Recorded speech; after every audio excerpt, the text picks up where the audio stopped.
दोस्तों नमस्कार।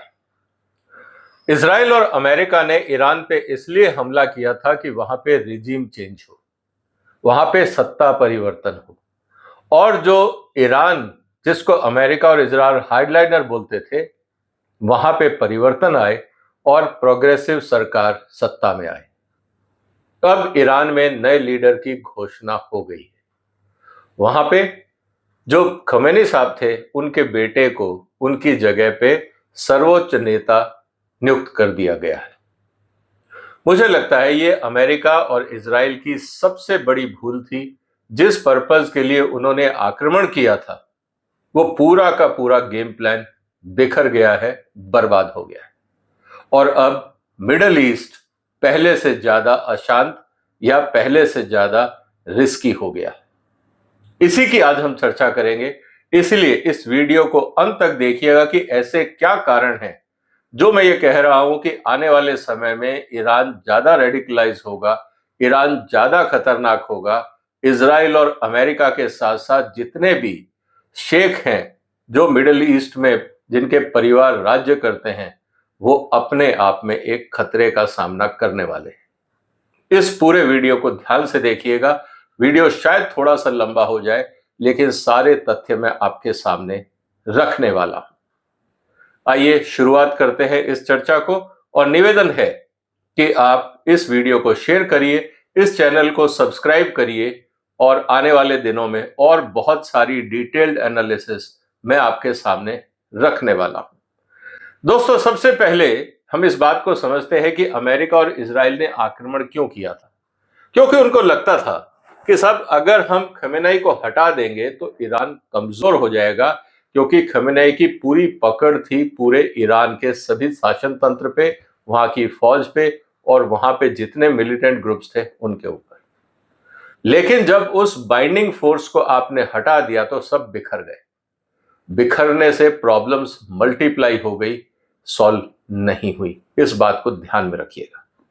इसका मतलब यह है कि जो ईरान पहले एक कंट्रोल्ड एंटिटी था, अब पहले से ज्यादा डेंजरस हो रहा है। इसके साथ अब हमें यह देखने को मिलेगा कि जो ईरान है वो पहले से ज्यादा मिलिट्री पे फोकस करेगा, पहले से ज्यादा रेडिकलाइज होगा, और आने वाले समय में अब उनको पता है कि उनके पास ड्रोन्स हैं, वो इजराइल तक मार कर सकते हैं। अमेरिका उनसे परेशान है, अमेरिका के एयरक्राफ्ट कैरियर उनका कुछ नहीं बिगाड़ पा रहे। अब आप समझ लीजिए कि मिडिल ईस्ट के जो बाकी देश अमेरिका के भरोसे ही इस उम्मीद में सोते थे कि हमारा कुछ नहीं बिगड़ेगा, हमारे पास तो मिसाइल्स हैं, अब उन सब की नींद उड़ गई। इसको ध्यान में रखिएगा। इसका मतलब क्या है? जब से ये आक्रमण हुआ है, तब से जो सॉफ्ट पावर्स थी ईरान में, अब वहां पे हार्डलाइंस ने टेक ओवर किया। खासकर जो इस्लामिक रेवोल्यूशनरी गार्ड है, जिसने पूरी सत्ता पे कब्जा कर रखा है, अब उनको खुली छूट मिल गई है ईरान के लिए, वो जो चाहे जैसा चाहे करें। तो क्वेश्चन अब ये है कि क्या ईरान सरवाइव करेगा इस लड़ाई में? सवाल ये नहीं है दोस्तों, सवाल ये है कि क्या ईरान पहले से ज्यादा खतरनाक होगा? मेरा मानना यह है कि होगा, और उसका कारण क्या है, इसकी अब हम चर्चा करते हैं। दोस्तों, अब हम एक एक करके चर्चा करेंगे कि क्या कारण है कि जो ईरान है वो पहले से ज्यादा खतरनाक होगा। सबसे पहले हम बात करते हैं कि ईरान का जो स्ट्रेटेजिक पेशेंस है, जो अभी तक उन्होंने धैर्य बना के रखा था खमेनी की लीडरशिप में, अब वो टूटेगा। कारण, जिस तरह से अमेरिका और इजराइल ने आक्रमण किया और जिस तरह से सैंक्शन लगे हुए थे और जिससे जनता भी परेशान थी, अब इजराइल की जो धमकियां चल रही थी उसका जवाब देने के लिए अब ईरान तैयार रहेगा। अब कहने का मतलब क्या है कि खमेनी ने यह कहा था कि हम बड़ी ताकतों के साथ अब लड़ाई नहीं लड़ेंगे, उनके साथ बातचीत करेंगे, और अगर हमें कुछ करना है तो हम इनडायरेक्ट, जैसे हिजबुल्लाह था, हमास थे, या बाकी जो यमन में हुती जो गुट थे, उनका समर्थन करके एक दबाव बढ़ाएंगे, हम डायरेक्ट कन्फ्रंटेशन में नहीं आएंगे। ये एक सोच रखी हुई थी। अब क्या होगा? अब कुल मिला के जो नई लीडरशिप है वो कहेगी अब हमारे पे डायरेक्ट अटैक हो गया है, अब आराम से बैठने की जरूरत नहीं है, अब हमें भी दिखाना है कि हम भी जवाब दे सकते हैं। ये एक बहुत बड़ा मानसिक बदलाव वहां की लीडरशिप में आएगा। And much more aggressive military doctrine कि अब हम आराम से नहीं बैठेंगे, जो हमें धमकाएगा अब हम उस पर कार्रवाई करेंगे। और सारी तकनीकें इस समय ईरान आजमा रहा है, जो हॉर्मुज है उसका रास्ता रोकना, और जिस तरह से ड्रोन्स ने तहलका मचा रखा है मिडिल ईस्ट में, इससे ईरान को एक पूरी ताकत मिल गई है। इसका मतलब क्या है? इसका मतलब यह है कि जो पहले एक रिस्ट्रेंट रखा हुआ था खेमेनेई ने, अब जो नई लीडरशिप है, आपको पता है कि यूथ आएगी और जो उनके बेटे आए हैं सत्ता में वो एग्रेसिव हैं, और उनका जो रेवोल्यूशनरी गार्ड है उसमें काफी अच्छी पकड़ है, और आपको पता है रेवोल्यूशनरी गार्ड एग्रेसिव है। उसका कहना बहुत क्लियर है कि अगर किसी ने हम पे आक्रमण किया तो हम उसको जला दें। अब कहने का मतलब ये है कि आने वाले समय में आप देखेंगे कि फ्यूचर कॉन्फ्लिक्ट जो है वो बहुत तेजी से बढ़ेंगे, और नई लीडरशिप को अब ये दिखाना होगा कि वो वास्तव में काबिल है। और इजी वे में जनता को और दुनिया को दिखाने का तरीका ये है कि आप अपनी शक्ति का प्रदर्शन करें, क्योंकि नया लीडरशिप जो है, जो दूसरा कारण है, वो रेवोल्यूशनरी गार्ड के काफी करीब है। जब खेमेनेई भी जिंदा थे तो ये उनके बेटे रेवोल्यूशनरी गार्ड के साथ काफी क्लोजली कोऑर्डिनेट करते थे। इसीलिए आप समझिए कि इस समय सबसे बड़ा पावर सेंटर अगर ईरान में कोई है तो वह है ईरान का रेवोल्यूशनरी गार्ड ग्रुप। अब उसके समर्थन के बगैर तो कोई नेता बन नहीं सकता, और अगर खेमेनेई के बेटे को सत्ता सौंपी गई है तो इसका मतलब यह है कि रेवोल्यूशनरी गार्ड का पूरा समर्थन उनको है। इसका मतलब अब रेवोल्यूशनरी गार्ड जो है वो पूरी तरह से सत्ता को चलाने का प्रयास करेगा। साथ ही साथ इसका मतलब यह है कि अभी भी ज्यादातर जो इकोनॉमी के पार्ट है वो रेवोल्यूशनरी गार्ड के पास है, इंटेलिजेंस नेटवर्क वो मॉनिटर करते हैं, मिसाइल्स उनके कंट्रोल में हैं, और जितने प्रॉक्सी ग्रुप्स हैं वो सब इस गार्ड के इशारे पे काम करते हैं। इसका मतलब यह हुआ कि जो ट्रांसफॉर्मेशन होगा, अभी तक जो वो रिलीजियस स्टेट बोला जाता था, क्योंकि खेमेनेई एक रिलीजियस लीडर माने जाते थे, अब वो रिलीजियस स्टेट जो मूव करेगा अब वो करेगा मिलिट्री सिक्योरिटी स्टेट की तरफ। इसका मतलब अब शक्ति प्रदर्शन ज्यादा होगा। अब इसका खामियाजा पूरे मिडिल ईस्ट को उठाना पड़ सकता है, और इससे जो ईरान रेवोल्यूशनरी गार्ड है उसका डोमिनेंस बढ़ेगा। इसका मतलब during the current conflict have taken a leading role in political and military decision making. अब जो सिविल ग्रुप्स हैं वहां पे, जो बुद्धिजीवी हैं, जो रिलीजियस ग्रुप्स हैं, अब वो वही करेंगे जो रेवोल्यूशनरी गार्ड बोलेगा। इसका मतलब जो मुजतबा खेमेनेई, जो उनके बेटे हैं खेमेनेई साहब के, ये अब पूरी तरह से काबिज होंगे सत्ता में, और साथ में रेवोल्यूशनरी गार्ड का पूरा समर्थन उनको है। कुल मिला के जो अभी तक क्लेरिजस जो लेड था, मतलब जो सत्ता थी वो धर्म के आधार पे चलती थी, अब वो मिलिट्री शासन के रूप में आप देखेंगे कि जो बदलाव आएगा। इसका मतलब faster military decision, more covert attack and less diplomatic restraint. अब ईरान को किसी से कुछ पूछने की जरूरत नहीं है। अगर मिडिल ईस्ट या इजराइल ने किसी भी तरह की हिमाकत करी तो ईरान की तरफ से रिटेलिएशन आसान हो जाएगा, बिना रिस्ट्रेंट के हो जाएगा। इसके लिए मिडिल ईस्ट को अब तैयार रहना पड़ेगा। और सबसे इंपॉर्टेंट बात, रिवेंज और ह्यूमिलिएशन फैक्टर। बैठे बैठाए आपने ईरान के 40 बड़े नेताओं को, इंक्लूडिंग जो सुप्रीम लीडर थे, उनको आपने एक ही झटके में खत्म कर दिया। ये बहुत बड़ा ह्यूमिलिएटिंग फैक्टर है। और ह्यूमिलिएशन के साथ साथ जिस तरह से अगर आप संस्कृति देखते हैं इस्लाम में, वहां दो ही तरह की बातें होती हैं, या तो आप सत्ता में हैं या आप रिवेंज लेते हैं। अगर आपने मुझे ह्यूमिलिएट किया है तो इस्लाम में आज तक शियाओं का जो ह्यूमिलिएशन हुआ है उसके खिलाफ जिस तरह से उन्होंने रिवेंज लिया है, इसीलिए तो सुन्नी और शिया में झगड़ा किस बात का है, वो रिवेंज का ही तो झगड़ा है। हजारों साल से ये बात चल रही। तो अब आप मुझे इस बात को बताइए कि क्या अमेरिका या इजराइल की हरकत को वो माफ कर देंगे? ये एक जो सबसे बड़ा सवाल है, ये इजराइल की पॉलिसी को अब गाइड करेगा। इसका मतलब क्या है? इसका मतलब जो हिस्टोरिक ह्यूमिलिएशन हुआ है खेमेनेई की मौत के बाद, अब ईरान के अंदर अब सत्ता जो अलग अलग ग्रुप थे उनको संगठित होना पड़ेगा। रेवोल्यूशनरी गार्ड उनको अब लीड करेगा। इसका मतलब जो पॉलिटिकल प्रेशर्स था, अब वो इंटरनल लेजिटिमेसी के लिए जो नई सत्ता आएगी उसको अपनी ताकत दिखानी होगी। जो कंपटीशन था अब वो एक दूसरे को जो हटा रहे थे अब उसका रास्ता बदलेगा, और जो जनता के बीच में गुस्सा है कि किस तरह से आपने लीडरशिप को हटाया और देश के बाहर के लोग आए, इजराइल जैसे लोग आए और मार के चले गए और हम चुपचाप बैठे रहेंगे, ये नहीं होगा। इसका मतलब ये जो नेशनल ह्यूमिलिएशन हुआ है, this will lead to more extreme political forces. इसका मतलब अब आसानी से ईरान को आप चुप नहीं करा पाएंगे, और नई लीडरशिप को अब अपनी सत्ता दिखानी है, ताकत दिखानी है, और किस तरह से वो दुश्मनों को पनिश करते हैं अब ये उनको सोचना होगा। इसीलिए मैं कह रहा हूं कि मिडिल ईस्ट में, इजराइल में और अमेरिका को अब ज्यादा टेंशन का सामना करना पड़ेगा, क्योंकि जिस तरह से अंतर्राष्ट्रीय समुद्र में भी अमेरिका ने ईरान के जहाज को गिराया है, अब आप समझ लीजिए कि अमेरिका के जितने एसेट दुनिया में हर जगह हैं, अब अगर ईरान के स्लीपर सेल उन पर आक्रमण करते हैं आने वाले दिनों में, तो ये ताज्जुब की बात नहीं होनी चाहिए। इसका मतलब ये है कि ईरान की तरफ से रिटेलिएशन अब बढ़ेगा। साथ ही साथ जो इंटरनल पावर स्ट्रगल है वो भी बढ़ेगी, और वो जो पावर स्ट्रगल बढ़ेगी वो रेडिकलाइजेशन की तरफ जाएगी। वो समझौतावादी नहीं होंगे, इस बात को आपको समझना होगा। जब भी इंटरनल कंपटीशन होता है तो ताकत का प्रदर्शन होता है, और ताकत में आप रेडिकलाइजेशन बढ़ाते हो, क्योंकि जनता जो है, आम जनता को आप उसी आइडियोलॉजी पे जोड़ सकते हो। इसका मतलब यह है कि जो बैलेंसिंग फैक्टर्स थे अब वो खत्म हो जाएंगे। साथ ही साथ एक जो पावर वैक्यूम क्रिएट हुआ, क्योंकि खमेनेई जो थे वो वेल एक्सेप्टेड लीडर थे, इसलिए इतने साल तक सत्ता में थे। अब जो नई लीडरशिप आई है उनका भी ऑपोजिशन होगा, इसलिए उनको अपनी सत्ता को दिखाने के लिए कड़ा रुख अपनाना होगा।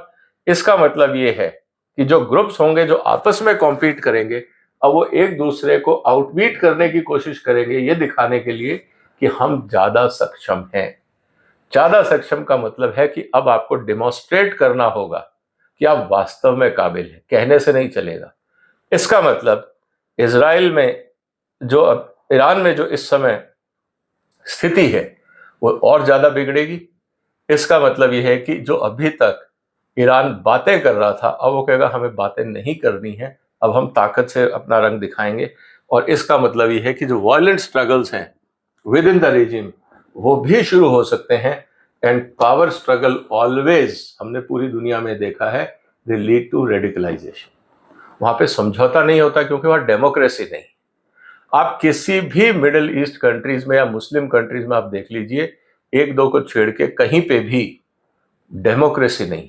वह कॉन्सेप्ट ऑफ, अगर हम ये कहें कि डिफरेंस ऑफ ओपिनियन नहीं है, या तो आप मेरे साथ दीजिए नहीं तो हम आपको खत्म कर दें। इसीलिए आप देखेंगे बहुत ज्यादा पावर स्ट्रगल। आज तक इराक में स्टेबिलिटी क्यों नहीं है, आज तक अफगानिस्तान में स्टेबिलिटी क्यों नहीं है, आज तक पाकिस्तान में स्टेबिलिटी क्यों नहीं है, आज तक किसी भी मुस्लिम देश में स्टेबिलिटी क्यों नहीं है? क्योंकि वहां मिडल पाथ का कॉन्सेप्ट नहीं। या तो हम हुकूमत में हैं या हम खिलाफत में हैं, बीच का रास्ता वहां पे नहीं है, और यही होगा ईरान में भी। इसके अलावा एक जो बहुत इंपॉर्टेंट खतरा दुनिया के सामने हो गया वो था न्यूक्लियर पावर को लेकर, न्यूक्लियर बॉम्ब को लेकर। खमेनी साहब ने एक फतवा जारी किया था कि भाई जो न्यूक्लियर पावर है वो हम उस न्यूक्लियर बम हम नहीं बनाएंगे, क्योंकि ये हमारे हिसाब से रिलीजन के खिलाफ है। लेकिन अब एक सबसे बड़ा जो एग्जाम्पल पूरी दुनिया के सामने है वो है नॉर्थ कोरिया। क्योंकि नॉर्थ कोरिया के पास न्यूक्लियर बॉम्ब है, इसलिए अमेरिका की हिम्मत नहीं है कि वो नॉर्थ कोरिया पे आक्रमण करे। अब ईरान को भी ये लगेगा कि अगर हमारे पास न्यूक्लियर बॉम्ब होता, हम चलाएं या ना चलाएं, इजराइल और अमेरिका की हिम्मत नहीं होती कि वो हमारे ऊपर आक्रमण करे। अब न्यूक्लियर डॉक्ट्रिन ईरान का बदल सकता है। ट्रंप साहब कुछ भी बोले, क्या कोरिया को वो रोक पाए? क्या वो इजराइल को रोक पाए? क्या वो पाकिस्तान को रोक पाए? जब इन रोग स्टेट्स ने न्यूक्लियर पावर बना ली तो ईरान को कौन रोक सकता है? और सबसे इंपॉर्टेंट बात है कि ये बैलेंसिंग एक्ट के लिए बहुत जरूरी लगता है।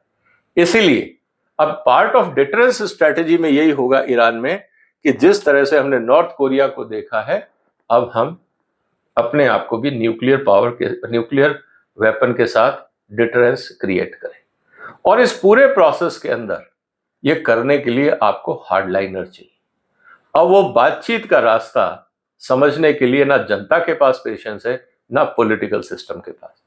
इसीलिए मुझे लग रहा है कि इस समय जो स्थिति है ईरान की, उसमें जो हेडलाइंस है वो पॉलिटिकल सिस्टम को डोमिनेट करेंगे, क्योंकि वही आइडियोलॉजी इंपॉर्टेंट होगी और लॉयल्टी फैक्टर जो है ये अब और तेजी से आगे बढ़ेगा। तो अभी तक जो ईरान में सत्ता के खिलाफ संघर्ष होते थे या जो लोग प्रदर्शन करते थे, अब उनको ये कह दिया जाएगा कि आप लोगों की कमजोरी के कारण इजराइल और अमेरिका ने हम पे आक्रमण किया। अब ये हरकतें बर्दाश्त नहीं होंगी, अब हमें मजबूती से मुकाबला करना है।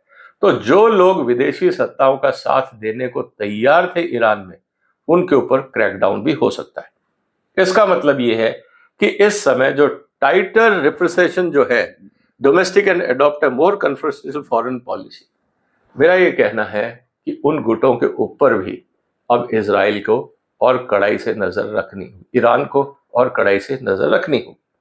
इसका मतलब अब जो ईरान पहले एक आप कह सकते हो सॉफ्ट स्टेट था कंपैरेटिवली, अब वो खुल के मिलिट्री इंप्रूव करेगा, खुल के एग्रेशन दिखाएगा, नई लीडरशिप उस एग्रेशन का प्रमोशन करेगी, और अमेरिका या यूएन या कोई भी देश अगर वो कहते हैं कि आप हथियार क्यों लगा रहे हो और बना रहे हो, तो वो साफ साफ कह देंगे कि आपने क्या किया था।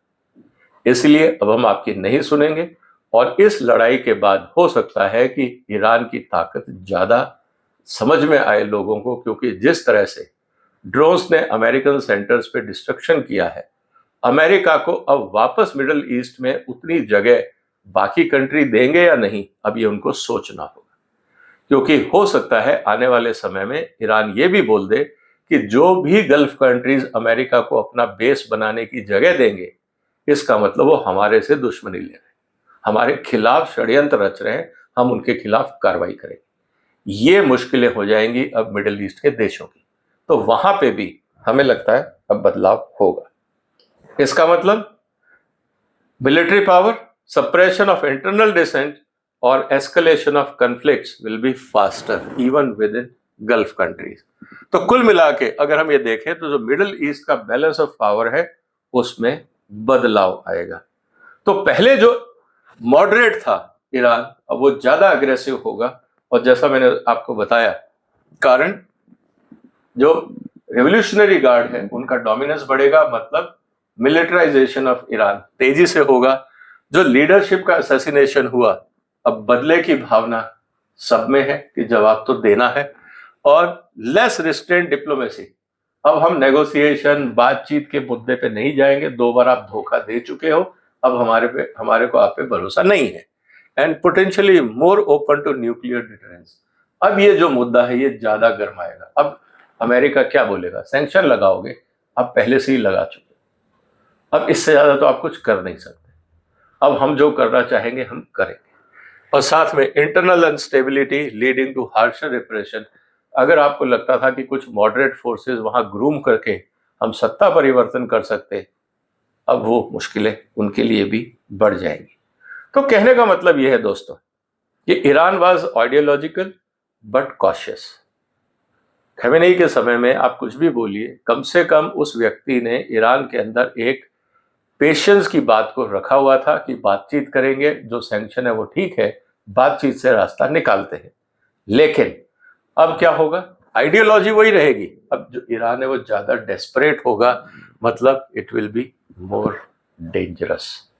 अब स्थिति क्या बदलती है ये तो वक्त बताएगा, लेकिन मुझे लगता है जिस तरह से इतिहास रहा है दुनिया का, अब ईरान ज्यादा एग्रेसिव होगा। अब जब ज्यादा एग्रेसिव होगा तो उसके कई खामियाजे भी हो सकते हैं, और इस लड़ाई से जो रिजल्ट निकलेगा, इजराइल और अमेरिका का कितना नुकसान होता है, इससे ये पता लगेगा कि ईरान की जो स्टेबिलिटी है वो आगे बढ़ती है या नहीं। और मान लीजिए अगर ईरान ये बोल दे कि या तो आप सैंक्शंस हटाइए, नहीं तो हम हॉर्मुज को बंद रखेंगे, उस स्थिति में क्या होगा, बार्गेनिंग अब किसकी तरफ जाएगी ये तो वक्त बताएगा। अब देखते हैं दोस्तों, मेरा तो ये मानना है कि खमेनेई के जाने के बाद ईरान में जो परिवर्तन होगा वो ज्यादा खतरनाक होगा।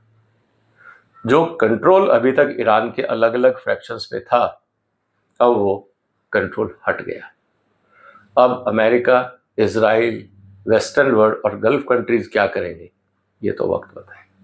आपको क्या लगता है, क्या ईरान अब वेस्टर्न वर्ल्ड की बात मानेगा, संभलेगा, या ज्यादा रेडिकलाइज होगा, ज्यादा एग्रेसिव होगा?